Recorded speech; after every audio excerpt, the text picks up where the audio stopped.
The winter had lasted 3 years. 3 years of endless snow, of ice that never melted, of a cold so deep it had killed the forest and frozen the rivers solid. 3 years since the sun had truly shone. In the Frost Peak Mountains, where the Winterclaw Pack had ruled for 1,000 generations, wolves were dying. Not from battle, not from disease, from the cold itself, and in a small cave at the base of the mountain, far from the great stone fortress where the Alpha King and his court huddled against the unnatural winter, a young Omega named Alara was also dying. She sat curled against the cave wall, her thin body wrapped in a threadbare cloak that did nothing against the cold. Her silver hair, mark of her Omega blood, hung lank and dirty around her gaunt face. Her ribs showed clearly beneath her skin, what she hadn't eaten in 4 days. 5, maybe. Time blurred when you were starving, but even dying, even frozen and hollow with hunger, Alara's mind was sharp. Because she knew things others had forgotten. Her grandmother had taught her, before the old woman died. Before Alara's pack had cast her out for being useless. An Omega with no mate, no family, no value. The old ways are dying, little one, her grandmother had whispered on her deathbed. But you must remember, when winter comes, that will not end. When the pack grows weak and the Alpha's blood runs cold, only the old ways can save them. At the time, Alara hadn't understood. Now, 3 years into an impossible winter, she understood perfectly. This wasn't natural cold. This was a curse. And she knew how to break it. If only she had the strength left to try. And Alara's eyes drifted to the small leather pouch hanging from her belt, the only thing of value she still possessed. Inside were dried herbs her grandmother had given her years ago. Precious, rare, impossible to find now that the eternal winter had killed every living plant. Frost whisper root, sunwarmer leaves, starfire petals. Herbs that grew only in the deepest cold, that held warmth within them like captured sunlight. Herbs that could, if brewed correctly and paired with the right chance, break even the strongest curse. But what good were herbs when she had no fire to brew them? No strength to perform the ritual? No pack to save? Alara closed her eyes, letting exhaustion pull at her. Maybe it was better this way. Maybe dying alone in a cave was kinder than watching the whole world freeze. She was drifting into sleep. Or death, she couldn't tell which. When she heard it. Voices. Distant. Coming closer. Search every cave. The Alpha King's orders. We won't find anything. Nothing survives out here anymore. Keep looking anyway. He's desperate. Alara's eyes snapped open. The Alpha King. She knew of him, of course. Everyone did. Theron Winterclaw, last of the ancient bloodline, ruler of the Frost Peak Pack. They said he was dying, that the curse was killing him fastest of all, turning his blood to ice in his veins. They said the pack would fall within weeks if something didn't change. Alara pushed herself to her feet, swaying with weakness. This was it. This was the moment her grandmother had prepared her for. She could hide, let the searchers pass, die quietly in her cave, or she could step into the light and offer what she knew, even if they rejected her, even if they laughed at the starving Omega who thought she could save an Alpha King. Ilara's grandmother's voice echoed in her memory. The smallest wolf carries the warmth needed to break an eternal winter. She took a shaking breath, then walked to the cave entrance. 3 wolves in human form stood in the snow, guards by their bearing. Warriors. Their faces were drawn, hollow with the same hunger Alara felt. The curse was killing them all. Wait, Alara called, her voice hoarse from disuse. The guards spun, weapons half drawn. Who's there? Alara stepped into the pale gray light, and all 3 guards froze. She knew what they saw. A skeleton wrapped in rags, silver hair marking her as Omega, eyes too large in a starving face. Not worthless. That's what their expressions said. Please, Alara said. I can help. I know what's wrong with your alpha. With your pack. The lead guard, older, scarred, barked a harsh laugh. You? You can barely stand. I know this isn't natural winter, Alara pressed on, forcing strength into her voice. It's a curse, blood curse, woven into the alpha line itself. It's killing your king from the inside out. The laughter died. The guards exchanged glances. How do you know that? The scarred one demanded. My grandmother taught me the old ways, the forgotten knowledge. Alara's hand went to her herb pouch. I know how to break it. The old ways are dead, another guard scoffed. Useless superstition. Then why is your alpha dying? Alara shot back. Why has winter lasted 3 years? Why do your healers fail? Silence. The scarred guard studied her for a long moment. Then, what's your name, Omega? Ilara. Well, Alara, you're either mad or a miracle. He gestured to the others. Bring her. The Alpha will decide. The Winterclaw fortress was carved from the mountain itself, a sprawling palace of stone and ice that had stood for 1,000 years.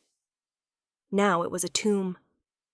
Alara saw it as they climbed the mountain path. The great halls were dark, their once bright torches reduced to dim flickers. The courtyards that should have echoed with training warriors and playing cubs stood empty, filled only with drifts of snow that never melted. Wolves huddled in corners, wrapped in every fur and blanket they possessed, shivering despite it all. She saw cubs with hollow eyes, their ribs showing through their fur. She saw warriors too weak to lift their weapons. She saw elders who'd survived centuries brought low by 3 years of unnatural cold. Dying. The whole pack was dying.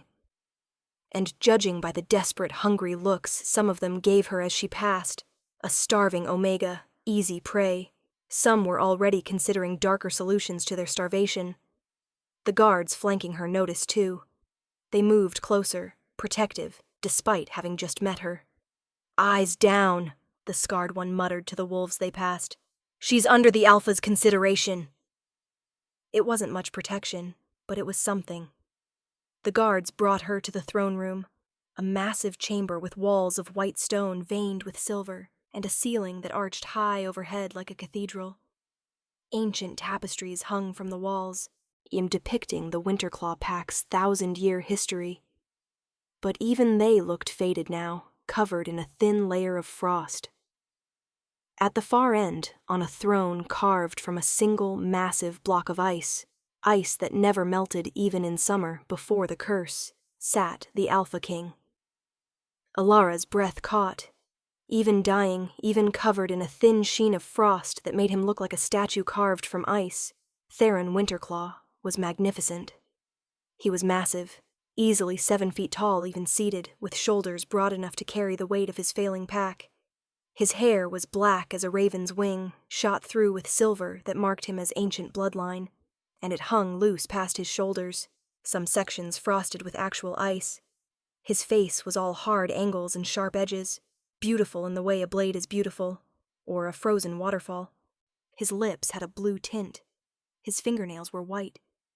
Frost clung to his eyelashes, but it was his eyes that struck her hardest. Ice blue, pale as frozen water. They should have been beautiful. Instead, they looked dead. Empty. Like the light behind them was slowly going out.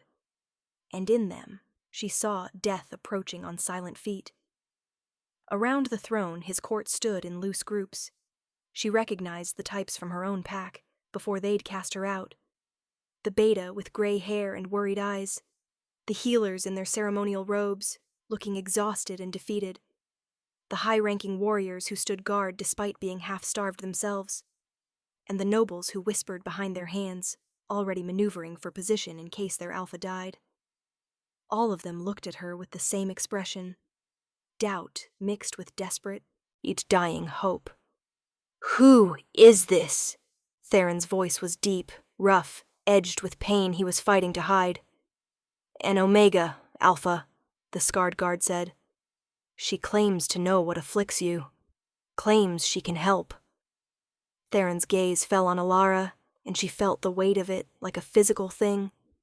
For a long moment he just stared, taking in her starving frame, her Omega silver hair, her threadbare clothes.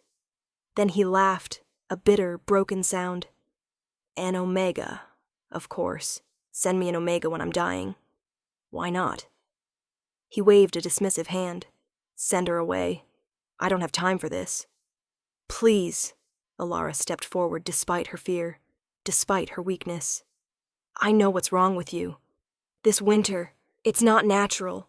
It's a blood curse, woven into your family line generations ago. It's turning you to ice from the inside." Theron's expression went very still. "How do you know that?" "Because my grandmother taught me to recognize the signs. The way your fingers have gone numb, the way your heartbeat has slowed, the way you can't feel warmth anymore, no matter how close you get to the fire." She watched his face and saw the truth of her words strike home. The healers don't know what it is because they've forgotten the old ways. But I haven't, and I know how to break it. "You?" Theron's lip curled. "A starving Omega knows what my healers, trained for decades, cannot?" "Yes. Why should I believe you?" Alara met his ice-blue eyes steadily. "Because you're dying, and you have nothing left to lose. Because your pack is dying. Because winter will never end until the curse is broken." She pulled the herb pouch from her belt and held it up. "I have what's needed. Frost-resistant herbs grown before this winter began. Paired with the ancestral chants, brewed at the right moon phase, they can break even a blood curse." Theron stared at the small leather pouch like it was a weapon. "And why would you help me? What do you want in return?" Alara's answer was simple. "I want to live. And I can't do that if winter never ends." Truth, plain and unadorned. Theron studied her face for a long time. She watched him weighing his options, measuring her worth against his pride. Finally, he spoke. "If you fail, you die. Understood?" "If I fail, we all die," Alara replied. "The curse won't stop with you. It'll consume the whole pack, then spread beyond. Eventually, the entire north will be frozen wasteland." Theron's jaw clenched. He looked at his beta, a gray-haired wolf standing beside the throne. "Marcus?" The beta's expression was grim. "The healers give you 3 days, maybe 4. We have nothing to lose." Theron closed his eyes briefly. When he opened them, they'd hardened with decision. "Fine.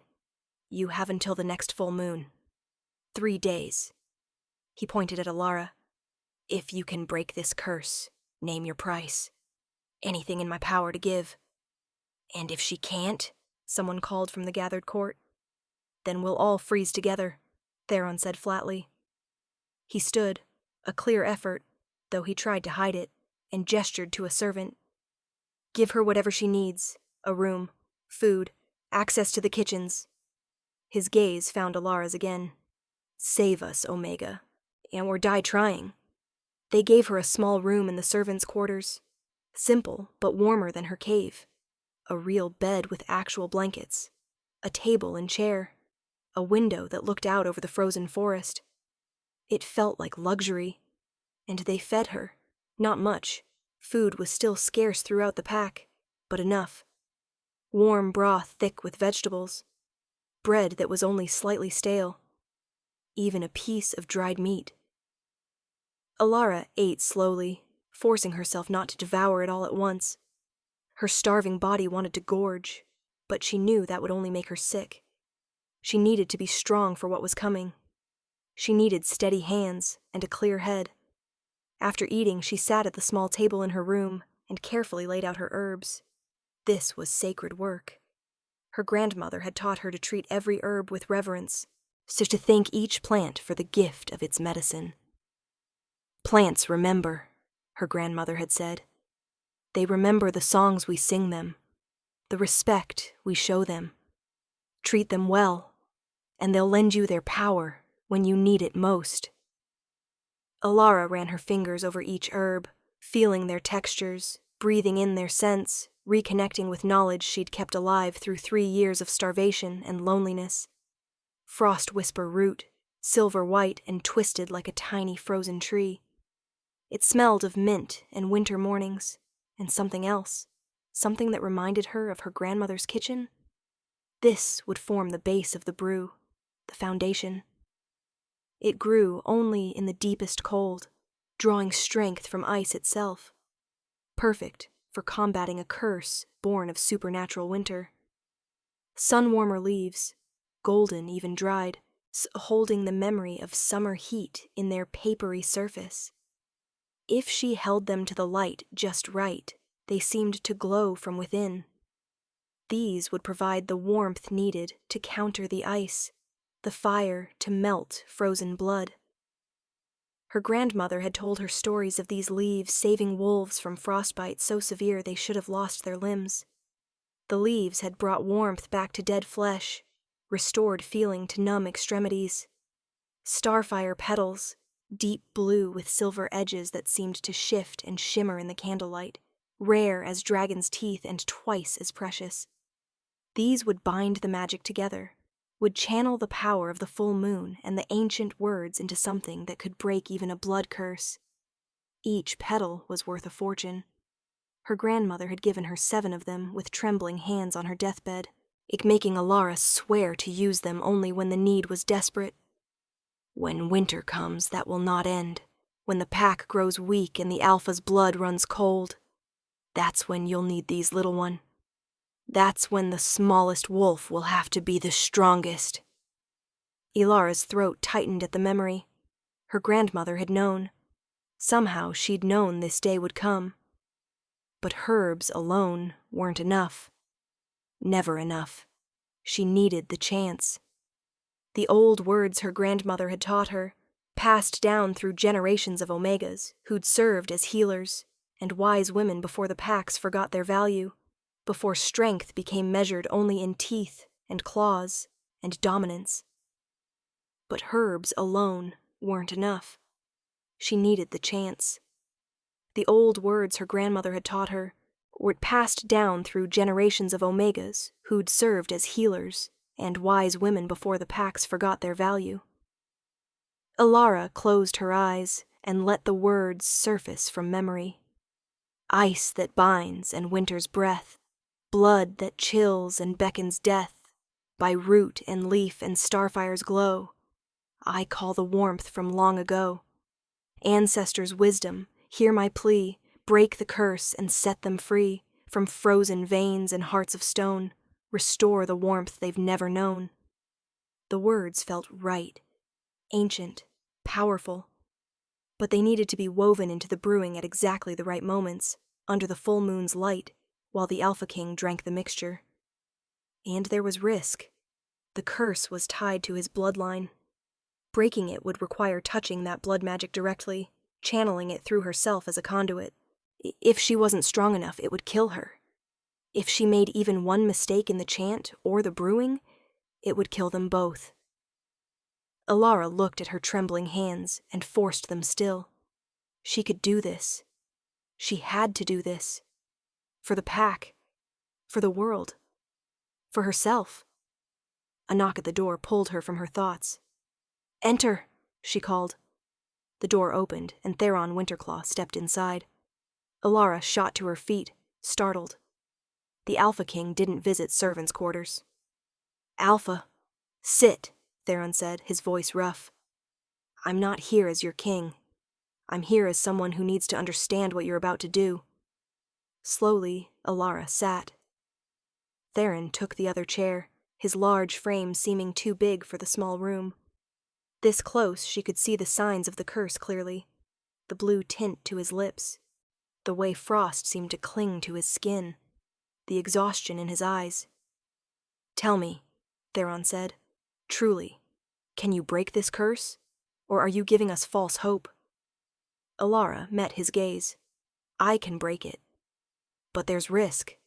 The curse is tied to your blood. To break it, I'll need to channel the magic through myself. If I'm not strong enough," she paused, "it could kill me. And if it does, the backlash might kill you too." Theron was quiet for a long moment. "And you're willing to take that risk? For a pack that isn't yours? For an alpha you don't know?" "I'm willing to take that risk to end this winter," Alara said simply. "I'm tired of being cold. Tired of starving. Tired of watching the world die." "You're braver than you look, Omega." "I'm more desperate than I look," Alara corrected. Theron's lips twitched. Not quite a smile. It's but close. "Why did your pack cast you out?" The question caught her off guard. "How did you have no scent of pack on you. You were alone in that cave. And you're Omega. They're never alone by choice." Alara's throat tightened. "They said I was useless. No mate, no children, no value. Just another mouth to feed." She looked away. They were probably right. They were fools. She looked back at him, startled. Theron's ice-blue eyes held hers. "You know things they've forgotten. You can do what they cannot. That's not useless. That's invaluable." Something warm unfurled in Alara's chest. Something she'd thought long dead. Hope. "If I save you," she said quietly. "If I break this curse and your pack survives, I want sanctuary. A place here. I don't want to go back to dying alone in a cave." "If you save us," Theron replied, "you can name anything you want. Anything." Their eyes held for a long moment. Then Theron stood, wincing slightly at the movement. "The full moon rises tomorrow night. Will you be ready?" "Yes." He nodded once and turned to leave. At the door, he paused. "Alara?" "Yes?" "Thank you for trying." Then he was gone, leaving Alara alone with her herbs and her racing heart. The night of the full moon. They gathered in the great courtyard as the sun set. What little sun penetrated the endless gray clouds that had choked the sky for 3 years.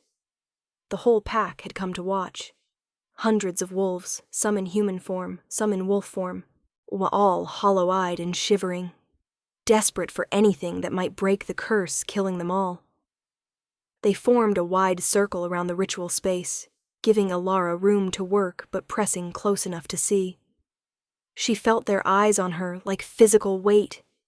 Their hope, their doubt, their desperation. If she failed, she wouldn't just die. She'd take their last hope with her. Alara stood at the center of the courtyard, where a small fire had been built in a bronze brazier. Beside her, a bronze cauldron hung over the flames on an iron tripod. Ancient tools used for rituals exactly like this centuries ago, before the packs forgot the old ways. Her hands shook as she added wood to the fire, coaxing the flames higher, but not from cold this time. From fear. This was it. Everything her grandmother had taught her. See, everything she'd preserved in her memory while others forgot. It all came down to this moment. Theron approached through the crowd, which parted before him like water. He was flanked by his Beta Marcus and several high-ranking wolves, but even surrounded, he looked alone, isolated by his impending death. He'd dressed in ceremonial robes for the occasion, white fur trimmed with silver thread, ancient and beautiful. The same robes every Alpha King had worn for 1,000 years during important rituals. They hung slightly loose on his frame now. Even in just 3 days, the curse had taken more of him. He looked like a king from the old stories, like the legends her grandmother used to tell. Their eyes met across the ritual space, and Alara saw the question there. "Are you sure? Really sure?" She nodded, on forcing confidence she didn't quite feel. Theron took his place beside the cauldron, standing so close she could feel the unnatural cold radiating from his skin like he was carved from ice instead of flesh. The moon began to rise over the mountain peaks, full and bright, casting silver light over the snow-covered courtyard. Its light seemed to make the frost glow, transforming the dying pack into something beautiful and terrible. It was time.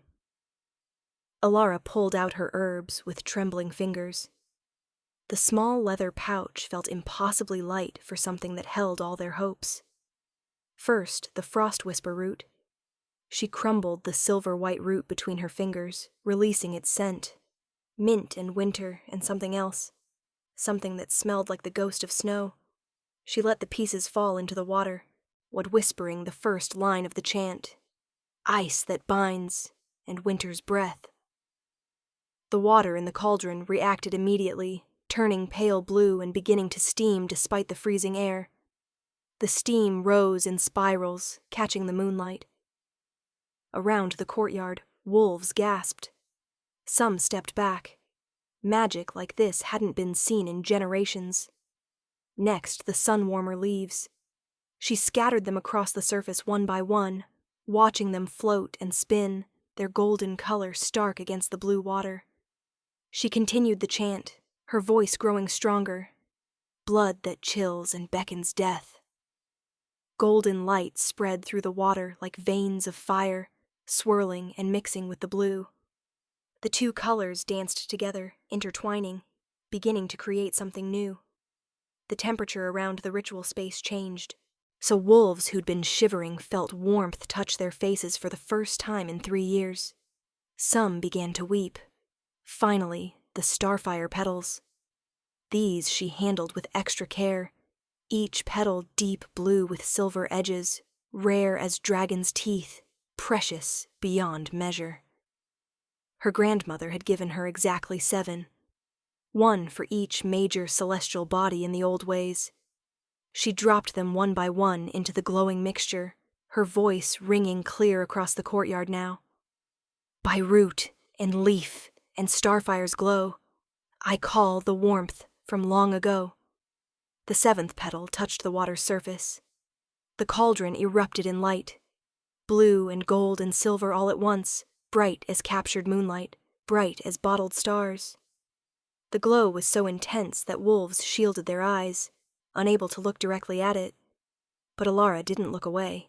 She watched the magic swirl and build, watched centuries of forgotten knowledge become power, become hope, become salvation. It was working. The old ways weren't dead. They'd just been sleeping, waiting for someone to remember. Alara reached for a bronze cup and dipped it into the glowing mixture. Her hands steadied as ancient power flowed through her grandmother's knowledge, generations of forgotten wisdom. She held the cup out to Theron. Drink, she said, all of it. And whatever happens, don't fight the magic. Theron took the cup. Their fingers brushed, and Alara felt a jolt run through her. Not magic. Something else. Something primal and terrifying and right. She pushed it aside. Focus. Theron raised the cup to his lips and drank. The effect was immediate. He gasped, body going rigid. The cup fell from his hands, clattering on the stone. Frost erupted from his skin, not just a coating, but thick ice that spread across his chest, up his neck, over his face. The curse was fighting back. No! Someone shouted. It's killing him! Stand back! Alara commanded, her voice ringing with authority she didn't know she possessed. She placed both hands on Theron's chest, directly over his heart, and began the second half of the chant. Ancestors' wisdom, hear my plea, break the curse and set them free. Power surged through her, vast, ancient, terrifying. The curse was alive, a malevolent thing woven into Theron's very blood. It fought her. Ice raced up her arms, burning cold. Pain exploded through her body.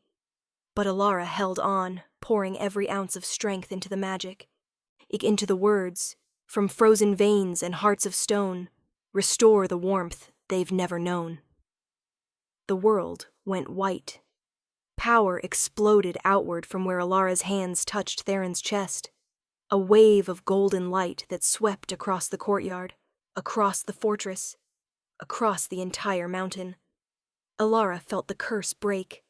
felt it shatter like ice under a hammer, and then the backlash hit. She screamed as magic tore through her, trying to find somewhere to go, something to burn. She was dying. The power was too much. She couldn't. Strong arms caught her as her legs gave out. Theron. He held her against his chest. His warm chest, she realized with shock. The ice was gone. His skin was warm for the first time in years. Ilara! Ilara, stay with me! She tried to speak, but darkness was pulling at her. The last thing she saw was Theron's face above hers. His ice-blue eyes now warm with life, and something else. Something that looked like fear. For her. Then the darkness took her. 7 days later, Ilara woke to warmth. Real warmth. Sunlight streaming through a window. Sunlight. She sat up with a gasp, looking around wildly. She was in a large room, not the servants' quarters. This was a bedchamber fit for nobility, with carved wooden furniture, and thick furs on the bed, and tapestries on the walls.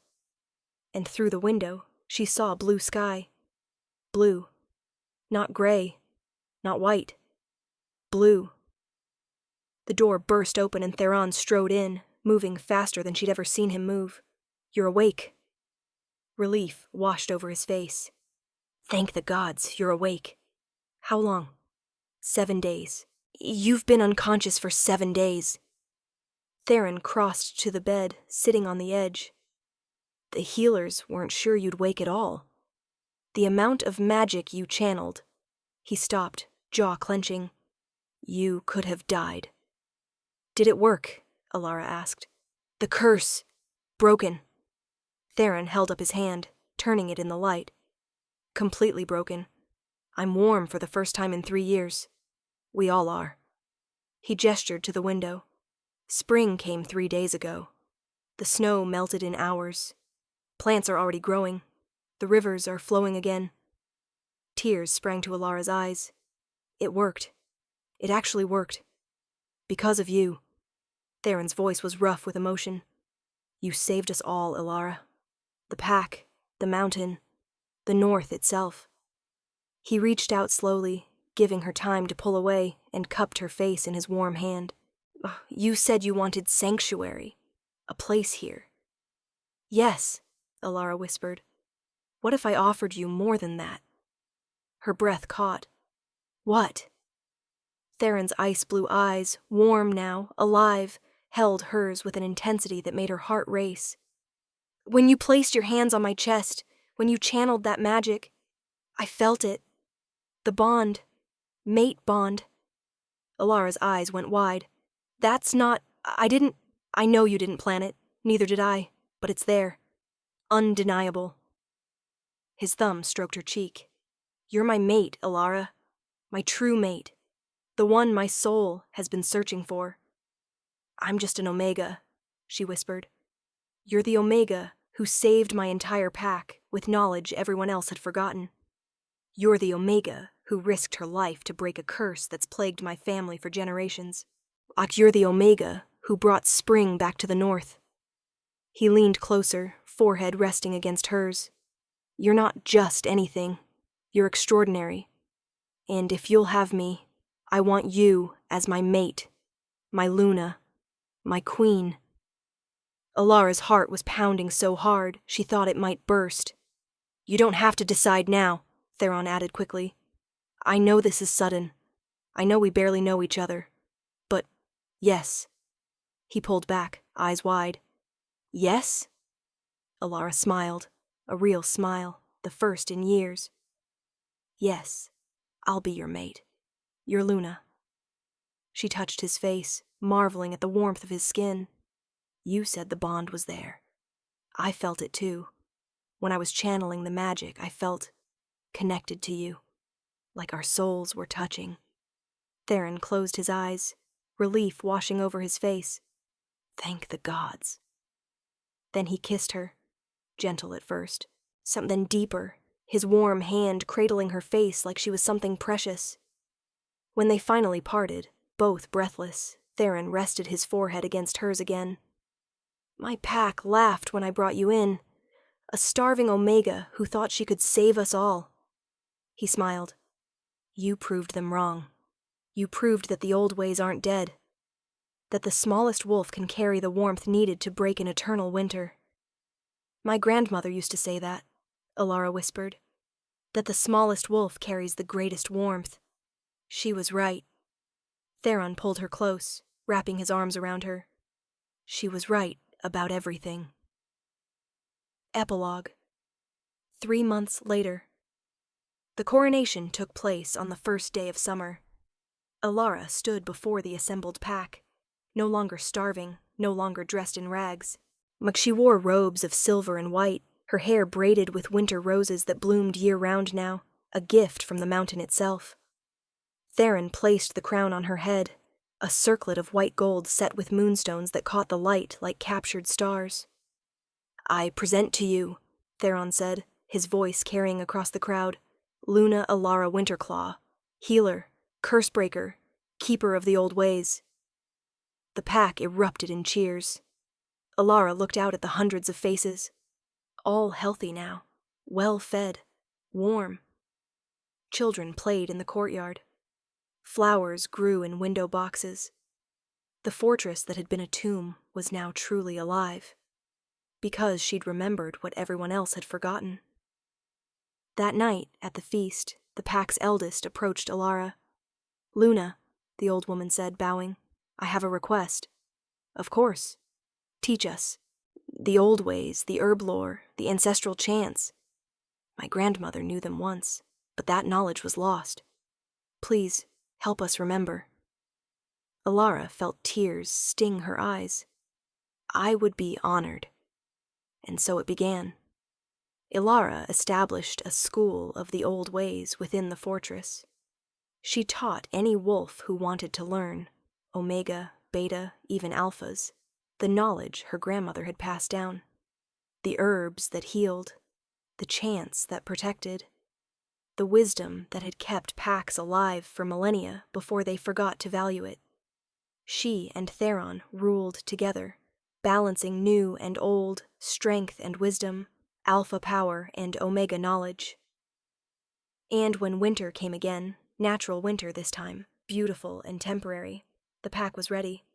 They brewed the frost-resistant herbs. They sang the ancestral songs.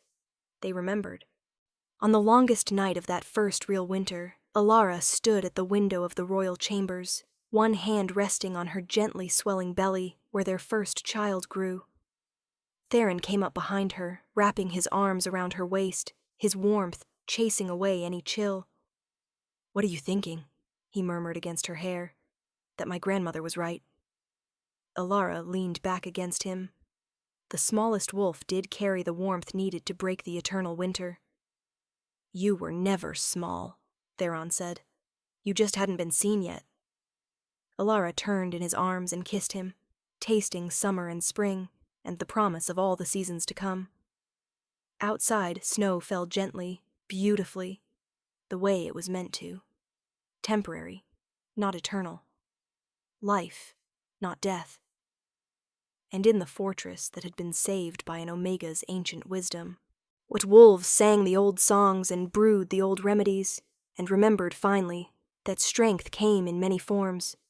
Sometimes the most powerful magic was simply knowledge, passed from grandmother to granddaughter, kept alive by those the world had forgotten. And sometimes the smallest wolf, the one everyone overlooked, was exactly the one needed to save them all.